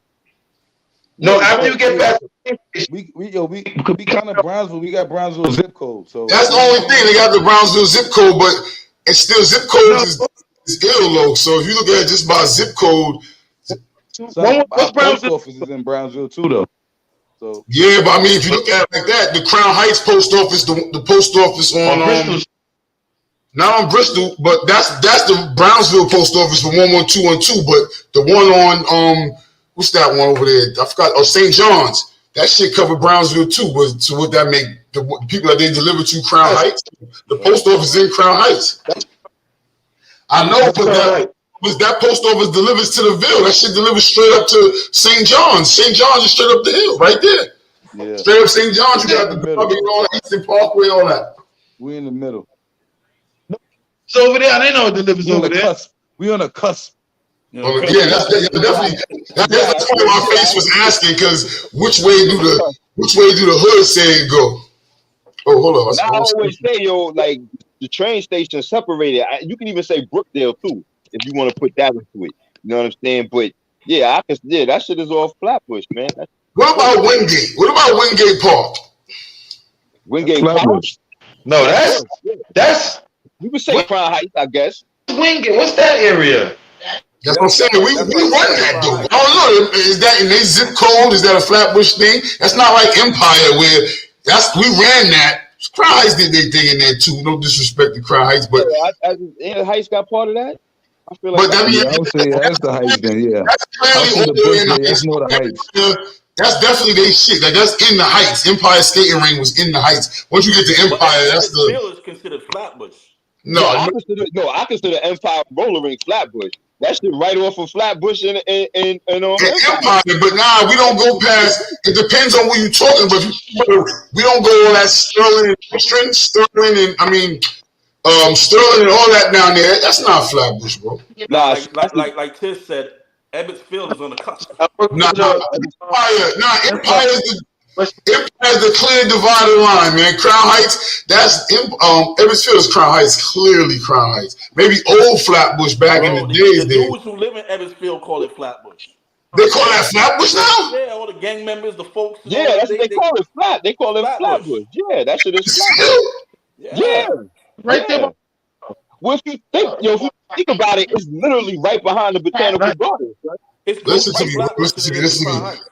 You're not gonna do this to me right now. Listen to me. Empire 11215, like Tiz just said, that shit goes all the way to Lefferts. Right there. 11226. I don't mean to sound like Mr. Zip Code guy. No, hold on. The 90s is nowhere close to Flatbush Ave. No, exactly, but it's East Flatbush. It's 2 blocks in the 50s. It's in the 50s, yeah. It's East Flatbush. It's super West Indian. That's the relation, really. Is the West Indian. That's the relation in real talk. You say they just kind of singled that section off and kind of made it Flatbush just because, but True says it's really Brownsville? That's what you're saying, Face? Well, because it's called. Listen, I don't want no problems, first of all. No, we're trying to figure this out. I'm just putting out a disclaimer. We're putting out a disclaimer. Go ahead. I'm just saying that it's called, if you want to really be serious about it, it's called East Flatbush because it's east of Flatbush. Yeah. Right. Exactly. It's not East Flatbush. It's east of Flatbush. Yeah. We just took the of out. But the Caribbean part now is what really relates us because Batman from 90s, Batman from Junction, Flatbush, Vanderveer. You know what I'm saying? That's the real relation. But if we go by area, like location, you got to go far down Church Ave. You got to take, Church Ave is what really connects all shit. I'm about to say, because it ends there 40s, then we get to Rockaway before you even get this 50s. If you come straight up Church Avenue. Church go all the way down, 90s, 50s, 40s. I'm saying straight up. When you come straight up, so come 30s, 40s, then you got 50s. Yeah. And then 90s. But I consider 90s Flatbush. I just don't know if all 90s man consider it. I don't know. Consider Ebbets Field Flatbush, so I'm lost, bro. Nah, I ain't never heard nobody from the 90s not claim Flatbush. The other day, I was watching something and Smurda said Flatbush. Right. Drink Champs. Yeah, he's Flatbush. Yeah. I thought he said 90. I thought he said 90. He just said East Flatbush. That's what made me even talk about this. Is that Flatbush and shit when he was on Drink Champs. Yeah. Yeah, that Drink Champs shit. So they all even Fabio. He said the same shit because he's from over 95th over that way and shit, and he say East Flatbush. Yeah. So they all say that shit. Yeah, wow. It's a Bush thing. Yeah, you know. Canarsi's what's popping now. Hey, that's another thing that blows my mind when I hear that. Yeah, Canarsi's off. Yeah. What makes it popping? They got clubs in Canarsie. What they doing in Canarsie right now? Let me tell you what happened to Canarsie, bro. All the people from Flatbush moved to Canarsie and had kids. Canarsie raised their kids. And then, you know what really did it? Peppers opened a restaurant on Rockaway. Peppers? Yeah. And once they opened a restaurant, it gave it a cool thing about vibe. You know, they can open up a chicken spot. They can open up a chicken spot in the hood. Now it's lit over there. You seriously? Yeah. You ain't see your Pop Smoke did his video? He was in front of that shit. Well, that's where he was at. That's where Pop was at. He was at the spot. God rest his dead. Yeah, he was there. He was at the spot. Yeah. So Canarsie up and coming. I I don't know if we could even. I don't even know if we could even recap anything that we spoke about. We spoke about. How about the football giants? Oh man, I'm out, man. How about the motherfucking Jets? How about the Jets? That's what we need to be talking about. How about the Jets? Not the Jets. How about the Jets? You see the throw on the back of the couch, niggas? Look, he got the blue on. Yo, how about the Jets? That's what it's about, man. So what about them Tottenham Spurs though? Yo, it looks like the guy's face was like the who? Yo, I mean, I'm trying to think of, I'm about to get up out of here, but I want to recap. Cause I don't know. We spoke about crying, fathers crying. We spoke about right and wrong. We spoke about primitive behaviors versus right and wrong, right? Yeah. Little fitness. Yeah. Oh. Little Coney Island, little Flatbush. Now, we ain't really get into the Coney Island thing. We didn't get into that. You know what I'm saying? I just wanted to say, like I said, that was an interesting story. And like I said, there was a lot of kickback from that. That was kind of funny to me. So that was interesting, yo. So that was. You said it was kickback. I ain't really hear no kickback and shit. Crazy fucking stories if you want them. Yo, but that's yo, Rob, though. You should hit Laz, man. Word, tell your story, son. I feel like, yeah, man, because he ain't just looking for, like, you ain't got to be like a killer, no wild shit like that, nothing like that. He just looking for stories, man. My story. You heard this shit. Oh, shit. All right, one now. I'm just going to give you one, and then I'm pretty sure Sonny want to wrap this one up, but I'm going to give you some funny-ass shit right now. Check this one out. All right. My boy, all right, it's my boy T and Kev. My boy T and Kev. This nigga Kev, he like, yo, I got this link, yo. We gonna, like, I heard the whole story. Like, these some, like, some real Keystone Cops type shit. Like, they telling the story, like, like when you watching a movie and you, matter of fact, you watching Barbershop and they telling the story in the shop and everybody hear the story. I'm like, these motherfuckers crazy. It's the same type of shit like that. So check it out. It's T and Kev. This nigga name is what's his name? What's his name? Terrence and Kevin. So this nigga Terrence, he go like, yo, I got this link, yo. Word, I got this thing we gonna do. Word, man, I'm telling you, we gonna right? So then they go and bust the lick, right? They go and bust the lick. So then, yo, cause Kev, he was the bad culprit, was that he's gonna do some time if he get caught, whatever. But T was the guy that just tagged along, whatever. I'm pretty sure you probably heard a story like this, Tiz. Yo, Don, the motherfucker, Don, these motherfuckers go and rob some old bullshit ass, like, them, like, buy 3, get 1, 2, get 1 free shoe store type stores. Worse than to pay less. Like Bobby's. Rob one. Yo, the nigga, I mean, it's like a big warehouse though. They got a lot of shit, yo. You know what I'm saying? So they go and rob the shit, and motherfucker Kevin got caught. He was like, they got the dogs in there, everything. I mean, he must have been really in there. Like, I mean, like, really. Where was this at? When they couldn't find him. Yo, Don, don't you know the motherfucker said, yo, they got us, yo. Come on out. They got us. I could not believe that story until he came home and told me it. And I seen not believe it. He hit him with the "they got us" shit. They got us. You're caught. You can't get him. He's dug in. He's dug in somewhere. I don't know where he at. No one knows where he at. He dug in. Find him. Nobody can't find him. The dogs can't find him. Yo, he said, "Come out. They got us. They got us." So they never made it out the warehouse? They didn't get out? The fuck up. What the fuck you talking? Same old nigga. You have to come out. Nigga. Yo, Don, when he told me the story, and that shit, I could not believe it. That was jokes on Homeboy for like 10, 15 years, bro. Yeah, that's crazy. I swear to you. But to the day, he still come around. Nobody don't do him nothing. I'm like, all right, no problem. If that was me, it was you. How long the other dude had to do? How long did Kev had to? How long the Tiger Long had to do? The one that didn't get caught. Time, somebody did time. 2 or 3 years, shit like that. It's a little punk shit. Just like 2 or 3 years. It's just 2 or 3 years. Like, Yeah. It was crazy. something like, Oh, was this shit you almost got away? Yeah. I mean, he ain't kill nobody or nothing like that, but you know, he had to do some time. Them niggas, yo, Don, coming out with pallets of shit, bro. Pallets. That shit.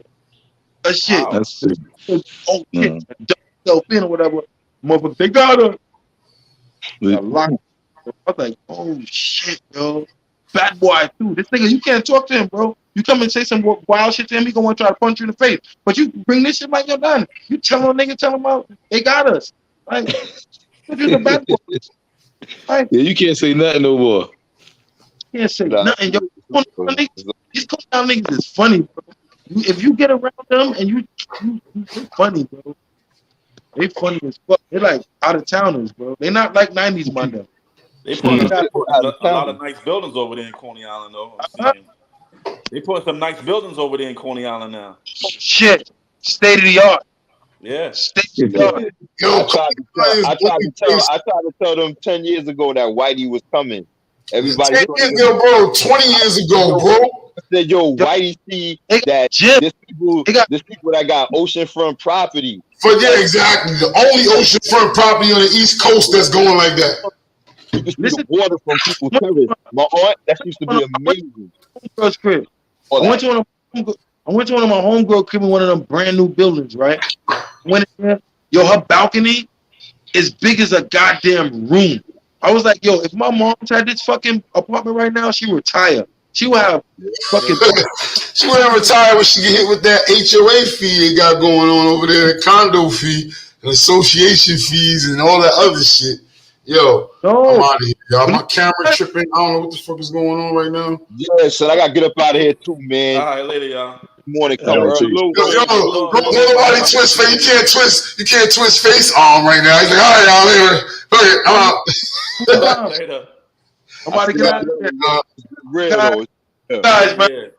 Love to all y'all, man. Yo, right. Love, man. Yo, y'all be safe. Peace. All right, bro. Later, brothers. All right, yo.